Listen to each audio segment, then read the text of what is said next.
Jaram, hino ɗo taarika fiima antu heɗi to moƴƴa. Fii ɗuɗal ngurndan ɗan. Ko tooli e ɗuɗal ngurndan ɗan. Hino moƴƴi ko tawi kon. Hiɗa tawda e amen. Tawtemen hino wondi e fijudaaru.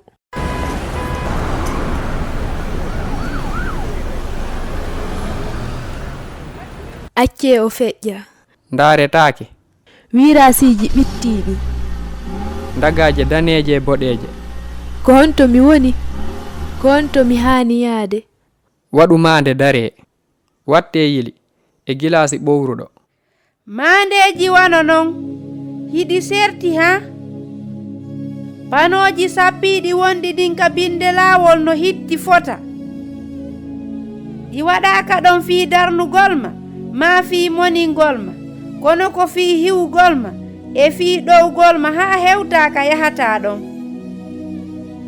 Ka kitaabul muqaddasi Allah no waɗi maandeeji fii yaadu men ndun ka aduna ga. O faalaaka moninde en rewrude e yamirooje makko ɗen. Kono himo faalaa hiwgol ngurdanji men ɗin.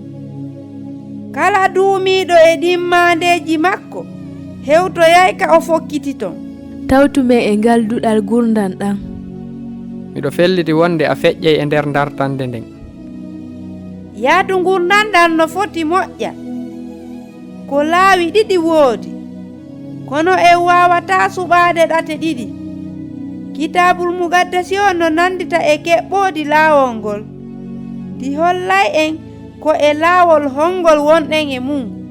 Naatire ka dambugal faaɗungal ko fii dambugal nawrengal e hayrandengal ko yaajungal. Ɗatal nawrengal e hayrandengal kadi ko weeɓungal. Awale ɗuuɗuɓe naatiray ɗon. Kono dambugal nawrengal e ngurndangal e ɗatal nawrengal e ngurndangal ko faaɗuɗe.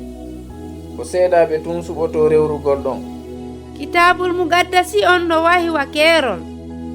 Himo hollude en wondema ko annabi Isa tu woni laawol bajjol hewtinaygol ngol ka Allah.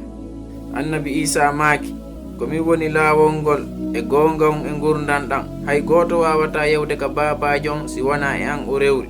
Nde yaadu ngurdan men ɗan ardi e rewrude e sattendeeji ɗin.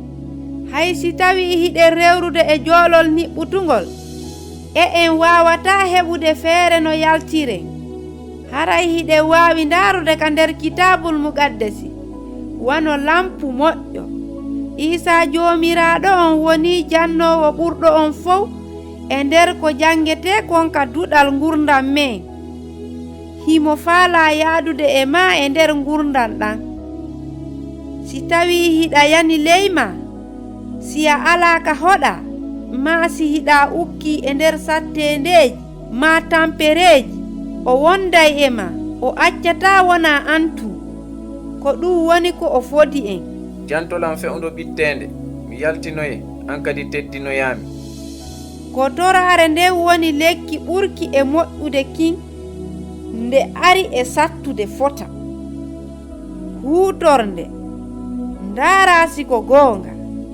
Mi tolniima e ndu yaadu ngurdan ɗan.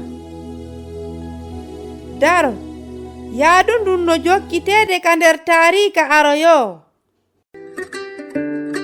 Ko Husaynatu wonno e yewtude ma. Mi weltanike ma fii ko heɗitiɗaa kon. Hiɗen e saayi.